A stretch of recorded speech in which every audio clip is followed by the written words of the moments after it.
Hey everyone, welcome back to the B-Movie Bunker. Today we're looking at Brain Damage. This one's from 1988, brought to us by, and I always think I pronounce his name wrong, Frank Henenlotter.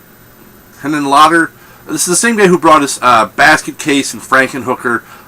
So knowing that going in, you have an idea of kind of what to expect from this film. We have the story of, there's this young man kind of, sloshing away through life, and he comes across Aylmer. Who's Aylmer? Aylmer is this, worm, about that long, that talks, that was living in his neighbor's apartment, and they had been depriving him of eating. And by eating, Aylmer likes to eat human brains. And in payment, he gives this funky, psychedelic, trippy juice for your head, so it's like a drug. Aylmer is an addiction. What can I say about this movie? I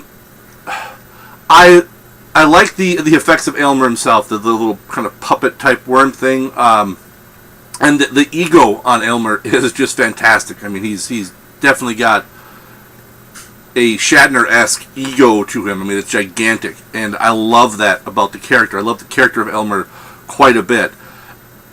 The rest of the characters, there's no one really likable in the movie. They're all kind of douches in their own way. And then, Aylmer being the king douche, but, he's doing what he does because that's how he survives. He eats human brains. So, I think he's actually the most likable because he's kind of doing that's what he's supposed to do.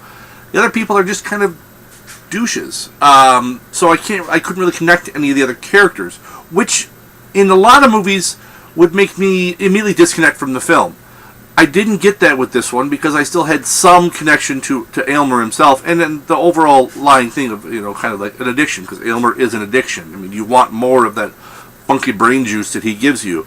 The kill shots, there's a couple of cool ones, but it starts to get repetitive after a while, I think, of the constant, he shoots in and starts burning on their brain, and then the person holding on to, the penis in their forehead that's slowly digging into their skull.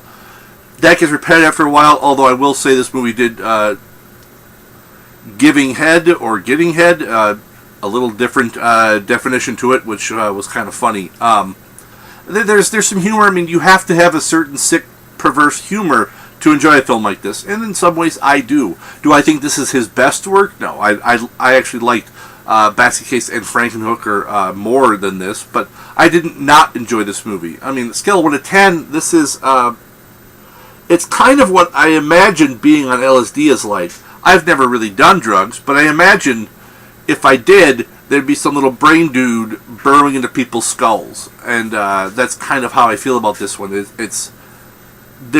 something I wasn't getting, but it wasn't enough to take me out of the movie. I still enjoyed it. I still had fun with it. And it's good, campy, cheesy, kind of schlock horror that kind of, perverse, as I said, perverse and sick kind of horror.